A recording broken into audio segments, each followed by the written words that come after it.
আসসালামু আলাইকুম। আমার এই নতুন ভিডিওটিতে সকলকে স্বাগত জানিয়ে কিছু কথা শুরু করছি। আমাদের চতুর্থ শ্রেণীর সরকারি প্রাথমিক বিদ্যালয়ে 2026 সালের যে ইংরেজি বইটি এসেছে, অর্থাৎ ইংলিশ ফর টুডে ক্লাস 4 2026, এই বইটিতে বোর্ডে লিখিত গ্রামার অপশনগুলো আলোচিত হয়েছে। এখন চতুর্থ শ্রেণীর এই ইংরেজি বইটির যে গ্রামার অপশনগুলো আলোচিত হয়েছে পেজ নাম্বার ওয়াইজ আমি তুলে ধরার চেষ্টা করছি। প্রথমে আমরা এই বইটি খুলে যদি 8 নম্বর পেজে যাই, ল্যাঙ্গুয়েজ ফোকাস, এখানে প্রিপোজিশন সংক্ষিপ্তকারে অ্যাট এবং ইন, অর্থাৎ প্রিপোজিশন একটি গ্রামার অপশন, এটা নিয়ে আলোচিত হয়েছে। পার্টস অফ স্পিচের একটি গুরুত্বপূর্ণ প্রকারভেদ প্রিপোজিশন। প্রিপোজিশন অর্থাৎ যে সকল ওয়ার্ড নাউন বা প্রোনাউনের আগে বসে ওই বাক্যর সাথে সম্পর্ক প্রকাশ করে, সেগুলোকেই আমরা প্রিপোজিশন বলি, পূর্বে অবস্থান। এছাড়া কিছু কন্ট্রাকশন আছে, যেটা 11 নম্বর পেজে আলোচিত হয়েছে। শর্ট ফর্ম অফ ভার্ব, এই বইটির 11 নম্বর পেজে যদি আমরা যাই তাহলে দেখতে পাবো language focus short form of verbs, যেমন হাউ ইজ, এটাকে হাউ ইজ এভাবে সংক্ষেপে বলা হয়েছে। শর্ট ফর্ম অফ ভার্ব, যেটাকে আমরা কন্ট্রাকশন বলি। দে আর, দে আর। আই উইল না বলে আইল, এগুলাকে শর্ট ফর্ম বলা হয়। 11 নম্বর পেজে আলোচিত হয়েছে। এভাবে আলোচিত হয়েছে 14 নম্বর পেজে আর্টিকেলস। আমরা জানি একটি গুরুত্বপূর্ণ গ্রামার অপশন আর্টিকেলস। এ, এন এবং দাকে আর্টিকেল বলে,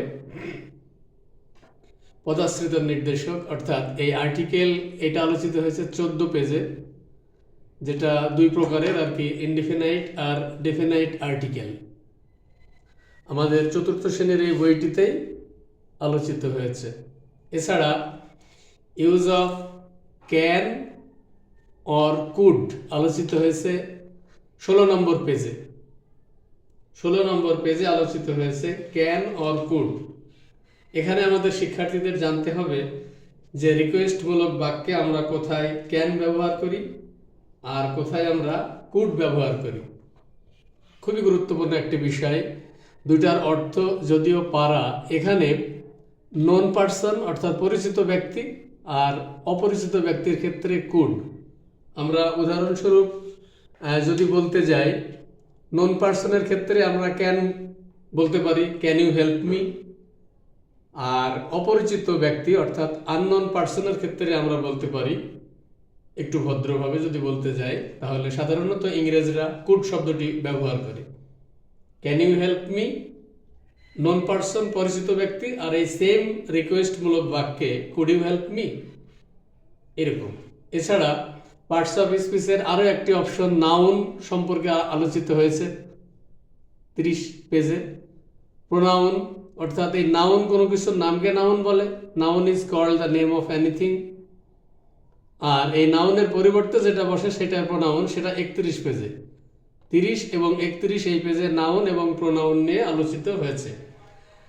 এখন কোনো কিছুর নামকে নাউন বলে, আর প্রোনাউন ওই নাউনের পরিবর্তে যে শব্দগুলো বসে, যেমন হি, শি, ইট, দে, উই, এগুলোকে প্রোনাউন বলে। সাধারণত এখানে 31 পেজে আলোচিত হয়েছে। আবার এই নাউন সেটা দুইভাবে হতে পারে, একটা কাউন্টেবল আর একটি আনকাউন্টেবল। অর্থাৎ গণনা করা যায় সেটাকে কাউন্টেবল বলা হয়, আর গণনা করা না গেলে সেটাকে বলা হয় আনকাউন্টেবল নাউন, যেটা 37 অর্থাৎ 37 পেজে আলোচিত হয়েছে। এছাড়া সিম্পল পাস্ট টেন্স, এই টেন্স নিয়ে আলোচিত হয়েছে 39 এবং 40 পেজে। সিম্পল পাস্ট টেন্স অর্থাৎ কোনো সেন্টেন্স দ্বারা যখন সাধারণভাবে অতীত কথাবার্তা বোঝায়, সেটাই পাস্ট টেন্স বলে। আর এর গঠনের ক্ষেত্রে সাধারণত সাবজেক্টের পরেই ভার্বের 2 নম্বর রূপ ব্যবহৃত হয়। যেমন সে এসেছিল, হি কেম, এখানে কাম মানে আসা, সে এসেছিল, কামের পাস্ট টেন্স কেম। আবার প্রেজেন্ট পারফেক্ট টেন্স আলোচিত হয়েছে 48 এবং 49 পেজে। সিম্পল পাস্ট টেন্স এটা আলোচিত হয়েছে 39-40 পেজে। প্রেজেন্ট পারফেক্ট টেন্স এটা আসলে বর্তমানে কোনো কাজ হয়েছে, শেষ হয়েছে এবং তার ফল বর্তমানে আছে, এরূপ বোঝাতে সাধারণত প্রেজেন্ট পারফেক্ট টেন্স হয়। আর এই প্রেজেন্ট পারফেক্ট টেন্সের গঠনের ক্ষেত্রটা যদি আমরা লক্ষ্য করি, তাহলে প্রেজেন্ট পারফেক্ট টেন্সের গঠনে আমরা দেখতে পাবো সাবজেক্টের পরে হ্যাভ অথবা হ্যাজ, তারপরে ভার্বের 3 নম্বর রূপ। যেমন আই হ্যাভ ইটেন রাইট, আমি ভাত খেয়েছি, এই জাতীয় বোঝাতে প্রেজেন্ট পারফেক্ট টেন্স ব্যবহৃত হয়, যেটা আমাদের এই 4th শ্রেণীর ক্ষুদে শিক্ষার্থীদেরকে আয়ত্ত করতে হবে। আবার present continuous tense, present continuous tense বর্তমানকালে কোনো কাজ চলিতেছে এরূপ বোঝালে প্রেজেন্ট কন্টিনিউয়াস টেন্স হয়, যেটা 6-9 অর্থাৎ 69 পেজে আলোচিত হয়েছে। প্রেজেন্ট কন্টিনিউয়াস, কন্টিনিউয়াস মানে চলমান, আর প্রেজেন্ট মানে বর্তমান, অর্থাৎ বর্তমানকালে কোনো কাজ চলিতেছে এরূপ বোঝালে এই টেন্স হয়। আর এটা আলোচিত হয়েছে আমাদের 69 পেজে। যেমন আমি পড়িতেছি, আই অ্যাম রিডিং, অর্থাৎ প্রেজেন্ট কন্টিনিউয়াস টেন্সের গঠনে সাবজেক্টের পরে এম, ইজ, আর সাবজেক্ট অনুসারে, তারপরে মূল ভার্ব, তারপরে আইএনজি প্লাস অবজেক্ট। আমি একটি বই পড়িতেছি এরকম যদি আমি বলি, তাহলে এই টেন্সে আমাকে বলতে হবে আই অ্যাম রিডিং আ বুক। এরপরে অ্যাডজেক্টিভ, আবারও ডিয়ার ভিউয়ার্স অ্যাডজেক্টিভ আমরা বলি, কিন্তু না, অ্যাডজেক্টিভ এটার উচ্চারণটা সম্পূর্ণ ভুল, আসলে এটার উচ্চারণ হবে অ্যাডজেক্টিভ। এটা আলোচিত হয়েছে 74 অর্থাৎ 74 পেজে। মেকিং কোশ্চেন, এটা আমরা জানি যে আমাদের মেকিং কোশ্চেন অর্থাৎ কোশ্চেন করাটা আমাদের 2 ভাবে হয়। একটা হচ্ছে ভার্ব দিয়ে, এই ভার্ব দিয়ে যখন আমরা শুরু করি তখন সাধারণত ইয়েস বা নো এই জাতীয় উত্তর আসে। আর ডাব্লিউএস কোশ্চেন দিয়ে যখন আমরা প্রশ্ন করি আমাদের উত্তরটা সাধারণত বড় হয়। অর্থাৎ আমরা যখন প্রশ্ন করি are you visiting Iran or are you visiting Nepal, এই জাতীয় কোনো প্রশ্ন আর দিয়ে শুরু করা হয়েছে, তখন সাধারণত উত্তর হয় ইয়েস অর নো। আবার এই ক্ষেত্রে যদি ডাব্লিউএস কোশ্চেন দিয়ে প্রশ্ন করা হয় তাহলে তার উত্তরটা অনেক বড় হবে। Usually this types of question starts with words, W H কোশ্চেনের ক্ষেত্রে what, where, when, why, who, which, how. অর্থাৎ এই জাতীয় ডাব্লিউএস কোশ্চেন দিয়ে যখন প্রশ্ন শুরু করা হয় তখন আমাদের উত্তরগুলো একটু বড় হবে। এটা 75 এবং 76 পেজে আলোচিত হয়েছে। Make questions for the following response, এখানে একটা করেও দেওয়া আছে, is Nepal a beautiful country? উত্তর yes, Nepal is a beautiful country. অর্থাৎ ইয়েস দেওয়ার পরে সেই উত্তরটাকে আবার ক্লিয়ার করা হয়েছে। যাই হোক, এরপরে capital letters and punctuation marks 79 পেজে যে আমাদের আলোচিত হয়েছে 4th শ্রেণীর যে ইএফটি বুক, ইউজ পাংচুয়েশন মার্কস। এখানে পাংচুয়েশন মার্কস বলতে সাধারণত ইম্পর্টেন্ট কয়েকটি বিষয় যেমন আলোচিত হয়েছে, সেগুলোর মধ্যে ফুল স্টপ, কমা, কোশ্চেন মার্ক এগুলো অন্যতম। এছাড়া আমাদের শিক্ষার্থীরা জানবে কোথায় ক্যাপিটাল লেটার্স অর্থাৎ বড় হাতের অক্ষর বসবে আর কোথায় কমা, ফুল স্টপ বা কোশ্চেন মার্ক, এক্সক্লেমেশন মার্কস বসবে, সেইগুলো এই 79 পেজে এসে তারা শিখবে।